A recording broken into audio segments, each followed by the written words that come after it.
Programme में एक बार फिर खुशामदीद। बात हो रही थी मौजूदा सियासी और आइनी माशी बहरान के हवाले से। इस वक्त चूँकि सबसे ज़्यादा जो इशू है वो पंजाब के पी इलेक्शंस का है और मामला सुप्रीम कोर्ट में है। अब इसके ऊपर मुख्तलिफ बातें हो रही हैं। वनडे पोलिंग का भी कहा जा रहा है कि होनी चाहिए, कैसे होगी, और दो सूबे अगर इलेक्शन में चले जाते हैं तो बाकी जो दो सूबे बचते हैं वो, और पार्लियामेंट नेशनल असम्बली का जो रोल है वो क्या होगा। और इस बयानिए को तक़वियत उस वक्त मिली जब वफाकी हुकूमत की तरफ से भी इस चीज़ को इस बयानिए को टो किया जा रहा है और स्टांस बनाया जा रहा है। क्या इसमें कितनी जान है, इस पर बात करेंगे।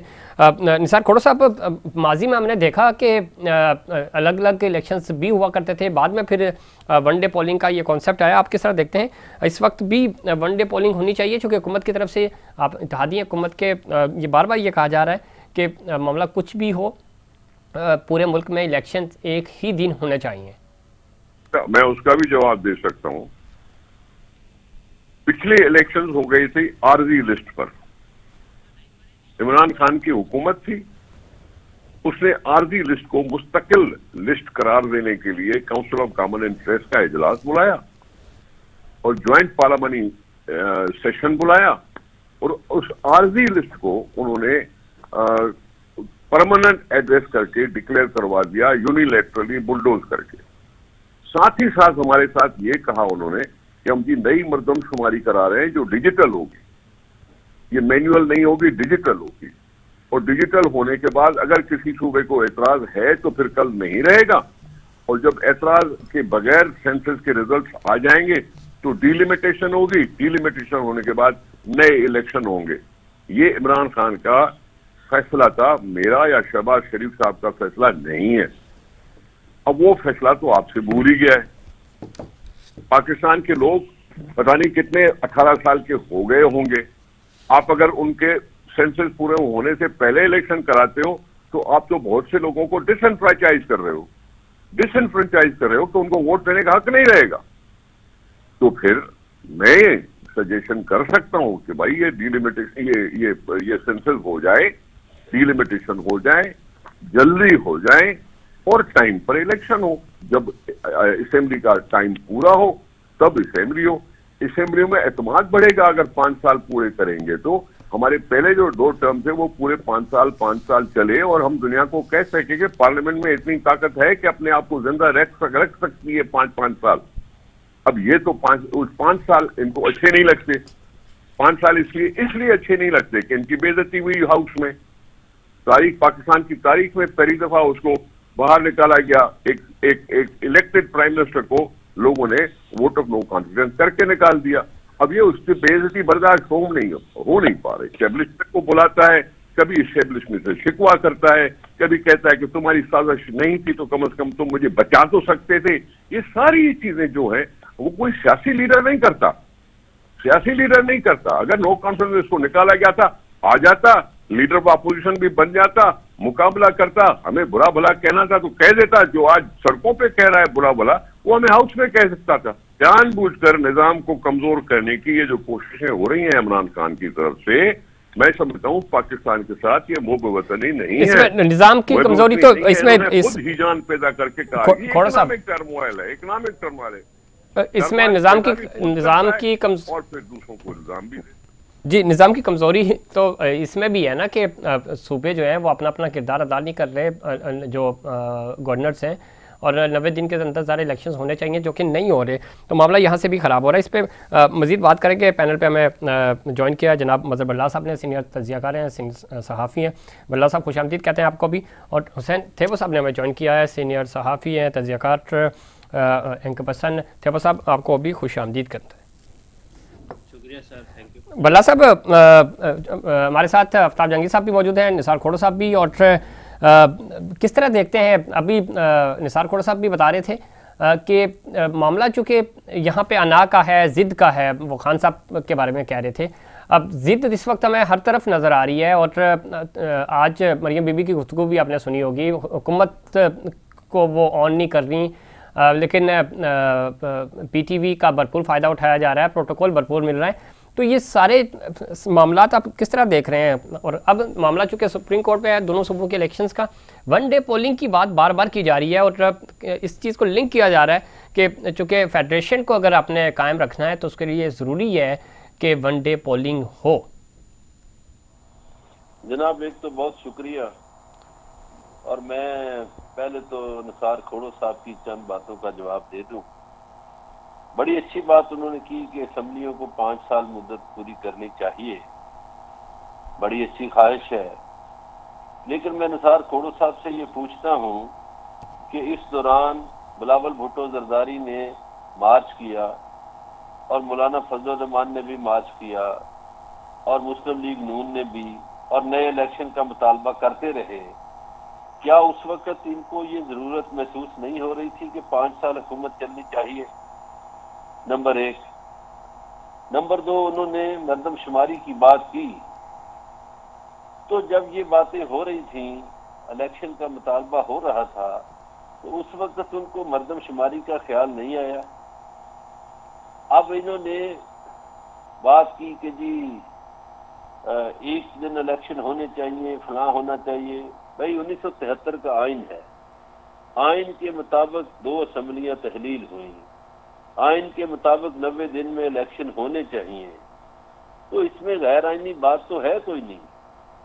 और अगर आपको आइन इतना ही अजीज है खोड़ो साहब, तो वो जो कोटा महाजरों का जो 10 साल के लिए कायम किया गया था, वो आज 40 साल गुजरने के बावजूद, वो 50 साल गुजरने के बावजूद वो कोटा बरकरार है, वही खत्म कर दीजिए अगर आपको आइन की पासदारी का इतना ख्याल है। मुझे नसीर साहब सबसे ज्यादा दुख पीपल्स पार्टी पर होता है कि पीपल्स पार्टी एक जमहूरी पार्टी थी, आज उसका जमहूरियत पे यकीन क्यों उठ गया है? पीपल्स पार्टी इंसानी हकूक के लिए आवाज बुलंद करती थी, मगर अब आज जब आजम सवाती को के इंसानी हकूक को पामाल किया जाता है, तो पीपल्स पार्टी का अगर कोई सेनेटर बोलता है तो उसको पार्टी से फारिग कर दिया जाता है। पीपल्स पार्टी अपनी रवायात से क्यों हट रही है? पीपल्स पार्टी आइन के खिलाफ क्यों जा रही है? जब आइन में है कि 90 दिन में इलेक्शन हो, तो पीपल्स पार्टी को इतराज नहीं होना चाहिए। दूसरों का तो वो तो देखिए, उन्होंने तो कई गैर आइनी काम किए और उन्होंने अदालतों का पहले भी हमला किया था सुप्रीम कोर्ट पे, या ब्रीफ केसों की सियासत वो अदालतों के जरिए करते रहे। ठीक, लेकिन मुझे पीपल्स पार्टी पे ज्यादा दुख है। ठीक है, आपका दुख आप आगे डिस्कस करते हैं इसको भी। और ज़ाहिर है जो बड़ी पॉलिटिकल पार्टीज़ हैं उनके अंदर जमहूरियत, वैसे दावे तो किए जाते हैं जमहूरियत है नहीं। यही मामला शायद हकान अब्बासी साहब के साथ भी पेश आया और दीगर बहुत सारे ऐसे बड़े नाम हैं जो एक एक करके अलग हो गए अपनी पार्टी से, या इख्तलाफात किया उन्होंने, या किसी चीज़ पे स्टैंड लेते हैं तो उनको इंट्रा पार्टी या पार्टी की जो अपर लीडरशिप है उसकी तरफ से मुखालफत का सामना करना पड़ता है। आफ्ताब जहांगीर साहब गुफ्तगू आप सुन भी रहे थे, मैं थेबो साहब की तरफ भी जाऊँगा, लेकिन मैं चाह रहा हूँ आपका पॉइंट ऑफ व्यू शामिल कर लूँ। इस वक्त आज इमरान खान साहब ने भी अपनी तकरीर में बताया कि जी जो हमारे लोग रज़ाकाराना तौर पे गिरफ्तारियां दे रहे हैं, उनको दहशत गर्दों जैसा ट्रीटमेंट उनके साथ किया जा रहा है, तो आप किस तरह देखते हैं इस अमल को? आफ्ताब जहांगीर साहब तक आवाज़ नहीं पहुँची। हुसैन थेबो साहब, मैं चाहूँगा आप इस सवाल पे मैं आपका पॉइंट ऑफ व्यू भी लूँ। किस तरह देखते हैं ख़ासतौर पे जो मामला है पंजाब और केपी के इलेक्शंस का, और साथ ही साथ खान साहब ने जो जेल भरो तहरीक का आगाज़ किया रज़ाकाराना तौर पे तो किया, लेकिन अब उनको थोड़ा सा शायद एहसास हुआ कि तशद्दुद भी किया जा रहा है लोगों के ऊपर, उनके साथ सलूक भी ठीक से नहीं किया जा रहा। ये सारे मामला तो ज़रा पॉलिटिकली होते हैं और हम देख रहे हैं कि हुकूमत की तरफ से कहा जा रहा था कि हम वेलकम करेंगे और आप आएँ, हम बंदोबस्त कर रहे हैं, तो शायद इसी तरह के बंदोबस्त का इन्होंने एहतमाम किया हुआ था। किस तरह देखते हैं आप इन दोनों डेवलपमेंट्स को? देखिए ज़कीर साहब, सबसे पहले तो मैं गुजारिश करूं कि ये जो जेल भरो तहरीक है, ये दुनिया की अजीब और अनोखी तहरीक है, जिसमें जो लीडर है जिसने जेल भरो की तहरीक का नारा लगाया, वो खुद पहले अपनी जमानत कराता है और उसके बाद जेल भरो की तहरीक। होना तो ये चाहिए था कि जितने भी दुनिया में बड़े लीडर आए हैं वो लीड फ्रॉम फ्रंट करते हैं। वो सबसे पहले अपनी गिरफ्तारी पेश करते हैं, उसके बाद वर्कर आते हैं। तो ये थोड़ा सा समझ से बाहर है कि जो लीडर खुद कहता है कि जेल भरो तहरीक वो खुद लीडर है और वो खुद अपनी पहले जमानत कराने जाता है। दूसरी बात थे साहब उसमें वो कह रहे हैं, पाकिस्तान तहरीक इंसाफ ये कह रही है कि ज़ाहिर है खान साहब आखिर पे एंट्री मारेंगे, आखिरी एंट्री होगी, सिपा सालार पीछे से लीड कर रहा है। मतलब सिपा सालार पीछे क्या कर रहा है? जब आप एक काम करने जा रहे हैं, कोई भी काम करने जा रहे हैं, तो डेफिनेटली आप लीड फ्रॉम फ्रंट करेंगे ना। आप क्या मतलब आप क्या चाहते हैं कि आपके बंदे पहले जाएं और उनको जो है वो वहां पे जंगी कैदियों की तरह उनको ट्रीट किया जाए, वो अंदर जो है वो उनके साथ वो अससाल्ट हो जाए, जेल के अंदर उनकी जो है वो वीडियो, जिस तरह से पहले वो खान साहब खुद कहते हैं कि उनके साथ करेक्टर मतलब खान साहब क्या चाह रहे हैं? लीड फ्रॉम फ्रंट होता है ना। अगर आप लीडर अपने आप को मानते हैं, सबसे पहले आप अपनी गिरफ्तारी दें, आप आए मैदान में, और उसके बाद फिर आपके वर्कर पीछे है। दूसरी बात मैं आपको एक बात कहूं कि जो बार बार हम कानून की रेफरेंसेस देते हैं ना, कानून के रेफरेंसेस बिल्कुल जरूरी देने चाहिए, लेकिन सबसे पहले सरकमस्टेंसेस भी देखे जाते हैं। खान साहब को बहुत बड़ा शौक था ना कि आए जी, आप आ जाएं, नो कॉन्फिडेंस वोट मुझे डाले, मुझे बाहर कर दें, चले जी हम आपको बाहर करते हैं। उन्होंने कहा पीडीएम ने। देखिए, ब्यूटी ऑफ डेमोक्रेसी क्या है? वो ये है कि आपको अवाम ने वोट दिया, आपने हुकूमत की, वो 3 साल की, 4 साल की, जितना भी आपको, उसके बाद आपको खुद ही शौक था कि मैं बहुत बड़ा लीडर हूं, मैं तो इस्लामिक कंट्रीज का लीडर हूं, तो आप नो कॉन्फिडेंस आए, आपके खिलाफ नो कॉन्फिडेंस वोट आ गया। Now let people to work, जिनके ऊपर हुकूमत आई है उनको आप करने दें। ये कौन सी जरूरत थी इस बात की कि आपने एक सूबे को जो है वो असेंबली तोड़ दी, फिर दूसरे सूबे। इस वक्त मुल्क में सबसे बड़ा मसला इमरान खान मेरे लिए मसला नहीं है, मेरे लिए मसला बिलावल भुट्टो जरदारी नहीं है, मेरे लिए मसला नवाज शरीफ शहबाज शरीफ नहीं है, मेरे लिए मसला इस वक्त सबसे बड़ा गरीब अवाम है, जिसके लिए कोई नहीं सोच रहा।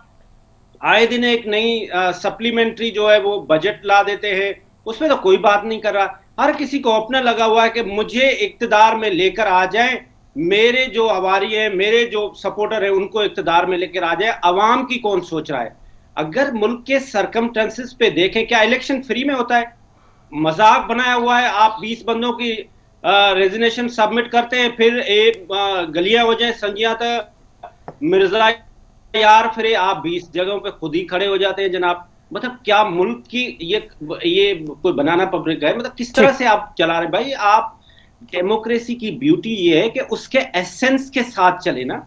आप 20 जगहों पे खुद खड़े हो जाते हैं, तो क्या रियासत इसी के लिए रह गई है? इलेक्शन कमीशन इसी के लिए रह गई है? ब्यूरोक्रेसी जो टूल है वो इसी काम के लिए रह गए हैं कि वो इलेक्शन कराते फिर रहे?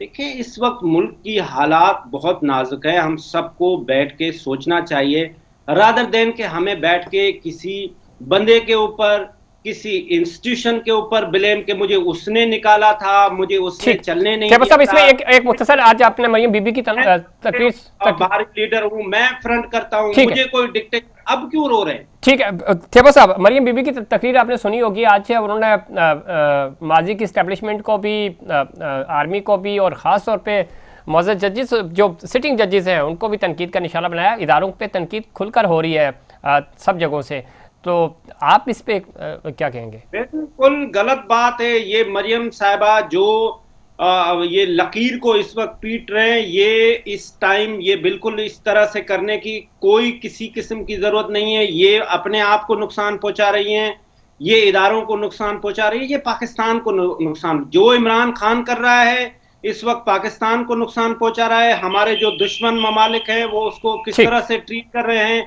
वहां से किस तरह से पोर्ट्रे कर रहे हैं, वो सेम चीज मरियम साहिबा कर रही हैं। मुल्क में इस वक्त सबसे जो अहम आदमी है वो अवाम है, गरीब अवाम है। ठीक है, लेकिन अवाम इग्नोर हो रहे हैं इस पूरे अमल में। थे साहब, मैं दोबारा आपकी तरफ आऊंगा, आफ्ताब जहांगीर साहब इंतजार कर। इस पूरे सिनारियो में अवाम इग्नोर हो रहे हैं, इसमें कोई शक नहीं। आफ्ताब जहांगीर साहब, ये मामला तो है, इस वक्त अवाम इग्नोर तो हो रहे हैं। महंगाई खत्म करने पीडीएम हुकूमत आई थी, दावा था उनका, आपके खिलाफ मार्च हुए, उसका बुनियाद यही बनाई गई थी कि आप चूँकि महंगाई कंट्रोल नहीं कर पा रहे, IMF को बेहतर डील करेंगे। हुसैन थेबो साहब की जो बातें हैं बिल्कुल ठीक है कि सबसे ज़्यादा इस वक्त इग्नोर, अवाम को तो नहीं पता कि ऊपर हुक्मरान कौन है क्या है, उनको सस्ती रोटी चाहिए, उनको हेल्थ, तालीम, ये चीज़ें चाहिए और वो तो उनकी दस्तरत से ही निकलती जा रही हैं। आफ्ताब जहांगीर साहब। अच्छा देखिए, पहली बात तो ये कि ये आए किए थे, ये आए इसलिए थे ना कि हम जो महंगाई हेलो जी जी, सुन रहे हैं हम आपको। अच्छा, ये आए इसलिए थे कि जी हम महंगाई को काबू करेंगे, और क्योंकि हम एक्सपीरियंस टीम है, पीपल्स पार्टी हो या नून लीग हो, मौलाना फजलुर रहमान हो, चाहे कोई भी हो, वो कहते थे कि जी हम आके, हम हमारे से ज्यादा तजर्बेकार कोई नहीं है और हम आके इन चीजों को बेहतर करेंगे। और फिर उन्होंने आते ही, और फिर ये नारे लगते थे, ये तकरीरें होती थी कि 5 रुपए पेट्रोल जो बढ़ता है तो प्राइम मिनिस्टर चोर होता है, फलाना फलाना, हर जलसे के अंदर। तो इन्होंने आके बड़ी अच्छी कोशिश की, पहले सिंध बाजार लगाया और सिंध बाजार में 20-22 लोग खरीदे, और उसके बाद जो है दूसरों को खरीदा। तो उस दिन आपको पता है, एक दिन स्पीकर के असेंबली के अंदर बोतानी साहब क्या कह रहे थे, कसम खा के कह रहे थे कि खुदा की कसम, हमें तो जी बड़ी इज्जत मिलती थी पिछले दौर के अंदर, हमें बड़ा पैसा मिलता था तरक्याती कामों के लिए, हम तो जरदारी की मोहब्बत में आके मर गए। ठीक, ये बोतानी साहब पार्लियामेंट में तकरीरें कर रहे हैं, और आज दूसरे जो है बेचारे वो परेशान है कि क्या करें, हम किधर आके फंस गए, सारे के सारे है। वो अभी देखिए एमक्यूएम जो है वो इनके साथ लगी हुई है कि जी हर आदमी इस वक्त नाराज है। अब ये मिन्नतें करते रहते हैं, कभी कुछ करते, खुदा के लिए अभी मत छोड़ो, हमें कुछ बेहतरी करने दो, वरना इस वक्त हम आवाम के पास जाएंगे तो हमको इतने जूते पड़ेंगे कि हम याद रखेंगे, सियासत ही भूल जाएंगे। आवाम का हशर कर दिया है, खुदा की कसम, मैं तो ये बार बार कहता हूँ, क्या हशर कर दिया है। हम तो उस वक्त कहते थे कि लोगों को, अवाम को, आफ्ताब जहांगीर साहब आप भी चले, वक्त जो कि खत्म हो रहा है, रिलीफ कैसे मिलेगा, कुछ समझ आ रही है कि कल आप पता कैसे मिलेगा? रिलीफ का एक ही तरीका है कि फेयर इलेक्शन करवा दिए जाए। आप पूरे पाकिस्तान में आज असेंबली तोड़ दे, कौमी असेंबली है, कहें कि ये इलेक्शन में जा रहे हैं हम लोग, ठीक, और फिर अपनी कारकर्दगी लेके ये भी चले जाए अवाम के पास, हम भी अपनी कारकर्दगी लेके चले जाएंगे। अवाम को जो फैसला है, और जो आप लोग हैं सहाफी, वो अवाम को सही सूरत बताते रहिएगा, तो अवाम जो फैसला करे उसे कबूल कर लें, जिसके हक में फैसला चले, अवाम जो फैसला करे, मामला अवाम में जाना चाहिए, अवामी फैसला काबिल गुल। आफ्ताब जहांगीर साहब आपका बहुत शुक्रिया, आपने वक्त दिया प्रोग्राम में। मज़हर बल्ला साहब, चूंकि वक्त खत्म हो रहा है, किस तरह देखते हैं गुफ्तगू आप सुन रहे थे हुसैन थेबर साहब की भी, कि ज़ाहिर इदारों पे तनकीद हो रही है और इदारों पे चारों तरफ से तनकीद हो रही है, मामलात हल क्या है? हल हमें नज़र नहीं आ रहा। फौरी इंतखाबात, हुकूमत ये कह रही है कि हमारे पास तो फंड्स ही नहीं है, तो इंतखाबात कैसे कराएं? दूसरी तरफ आइनी जो पोजीशंस हैं इदारों की, वो चैलेंज हो रही हैं, एक दूसरे के ऊपर मलबा डाला जा रहा है। ज़ाहिर सुप्रीम कोर्ट ने फैसला करना है, फैसले को भी कंट्रोवर्शियल अभी से प्रेशर बिल्ड किया जा रहा है इदारों के ऊपर, सुप्रीम कोर्ट के ऊपर। तो जो फैसला आएगा तो वो फैसला आप समझते हैं कि उसके ऊपर वैसे ही अमल भी होगा? देखिए, जहां तक बात है फंड्स की, तो मुझे ये बताइए कि वो जो ज़िमनी इलेक्शन है नेशनल असेंबली के, उसके लिए फंड्स कहाँ से आ जाएंगे? अगर फंड्स का बहाना है तो ये क्या हुआ कि एक ही शहर में एक इलेक्शन के लिए तो फंड्स हैं और दूसरे के लिए फंड्स नहीं है। ये तो मैं समझता हूँ कि सरासर झूठ है और मजाक है। दूसरी बात आ जाइए सुप्रीम कोर्ट की। देखिए, सुप्रीम कोर्ट ऑफ पाकिस्तान कभी भी आईने पाकिस्तान के खिलाफ नहीं जाएगी, और इलेक्शन होंगे इसलिए होंगे, उसके लिए जो कुछ भी करना पड़े सुप्रीम कोर्ट ऑफ पाकिस्तान करेगी। सुप्रीम कोर्ट ऑफ पाकिस्तान का हुक्म लोगों को मानना पड़ेगा। सुप्रीम कोर्ट ऑफ पाकिस्तान आइन के मुताबिक फैसला करेगी। आइन के खिलाफ तो नहीं जाया जा सकता। जजों पे तनकीद करें या जो मर्जी करें, यहाँ तो जजों पे हमले भी होते रहे हैं, यही लोग करते रहे हैं जो आज जजों पे तनकीद कर रहे हैं। लोग भूल गए हैं सुप्रीम कोर्ट पे हमला। बात यह है कि ये कैसे इन्होंने सोचना शुरू कर दिया पीडीएम की क़यादत ने कि सुप्रीम कोर्ट ऑफ पाकिस्तान आइन के खिलाफ जाएगी। ये कभी सदर मुमलिकत पे तनकीद करते हैं, कभी किसी पे तनकीद करते हैं। देखिए, सदर पाकिस्तान आइनी सरबराह पाकिस्तान का, सदर पाकिस्तान पर तनकीद करते वक्त कुछ सोचना चाहिए, उनके बारे में कुछ बात करते हुए सोचना चाहिए। मज़हर बल्ला साहब, इसमें जो आप बात कर रहे थे वक्त भी जी वक्त कम है, लेकिन जैसे सदर ममलिकत हो गए, इलेक्शन कमीशन हो गया, पार्लियामेंट हो गई और ख़ुद सुप्रीम कोर्ट हो गई, हम देख रहे हैं कि तमाम इदारों को तनकीद का निशाना बनाया जा रहा है। तो ये सारी इकाइयाँ हैं आपकी रियासत की, तो अल्टीमेटली कमज़ोर तो रियासत हो रही है। तो आप नहीं समझते कि पॉलिटिशियंस को बड़ा उनका रोल होता है और होना भी चाहिए, लेकिन वो अपना रोल भी अदा करने में नाकाम हुए। मामला ज़ाहिर है पार्लियामेंट के अंदर हल होना था, वहाँ नहीं हो सका, और हम देख रहे हैं कि 1 साल से मुसलसल ये सारी चीज़ें जो हैं वो अदलिया के पास जा रही हैं, और अदलिया जब फैसला देती है तो उसको फिर तनकीद का निशाना बनाया जाता है। मल साहब नहीं, ये मुझसे सवाल किया जी, आपने? आपसे क्विकली सर। गुजारिश ये है कि ये देखिए बड़ा एक अजीबोगरीब मजाक है। मजाक ये है कि अगर आप लोगों की गुर्बत मिटाने आए थे, आप महंगाई के नाम पर आए थे, महंगाई आपसे खत्म नहीं हुई, गुर्बत आपसे खत्म नहीं हुई, महंगाई आपने डबल कर दी, सियासी इस्तेहकाम का शिकार है मुल्क। तो इसमें ज्यादा जो सियासी जमातें हैं, जो खुद को जमहूरी जमातें कहते हैं, एक फर्ज है कि पाकिस्तान को इस्तेहकाम हो। तो पाकिस्तान को इस्तेहकाम हासिल करने के लिए नए इलेक्शन की तरफ जाया जाए। ये क्यों डरते हैं इलेक्शन से? ये तो बड़े बड़े सियासतदान हैं, ये तो बड़ी बड़ी सियासी पार्टियां हैं, ये तो जमहूरियत पे यकीन रखती हैं, तो इलेक्शन से क्यों घबराती हैं? तो खुदारा पाकिस्तान को इलेक्शन की तरफ ले जाएं, इस्तेहकाम की तरफ ले जाएं।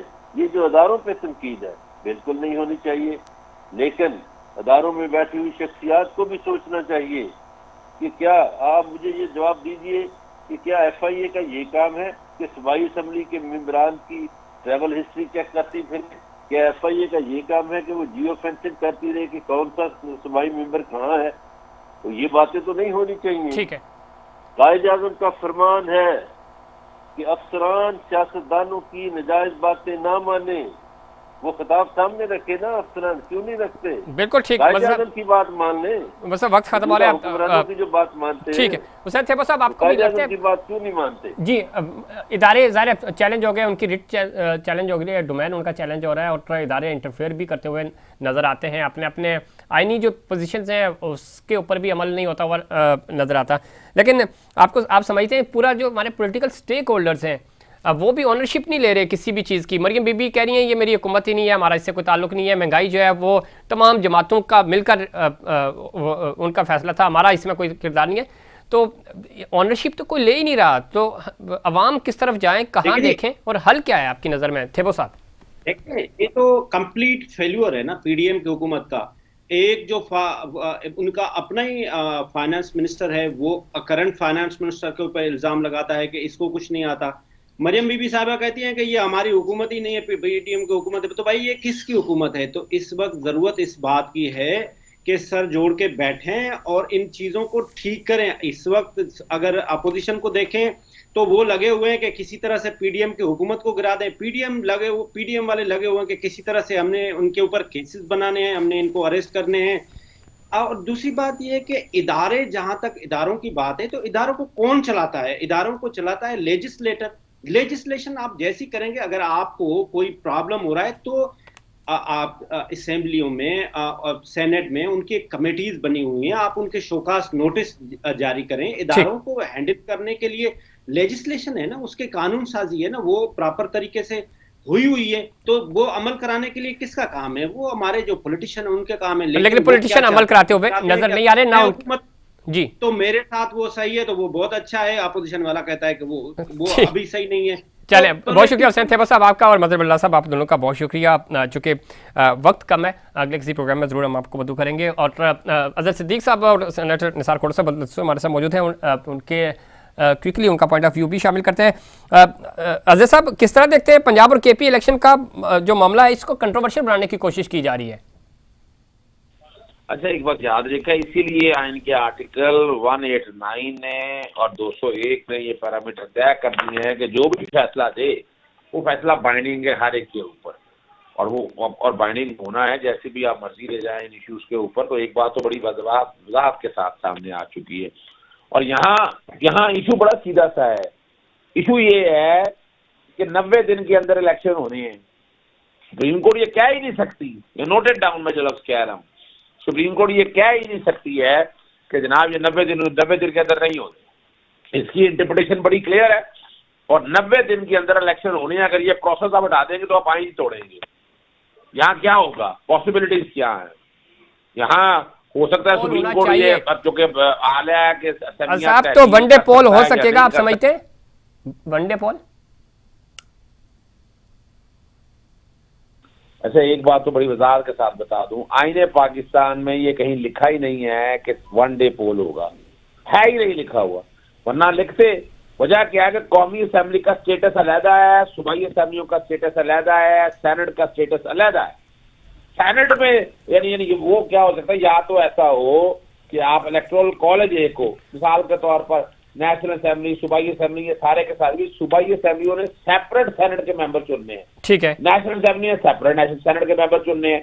तो इसलिए ये मंतक पेश की जा रही है कि एक ही दिन इलेक्शन होनी चाहिए, ये नहीं है, मंतक ही नहीं है।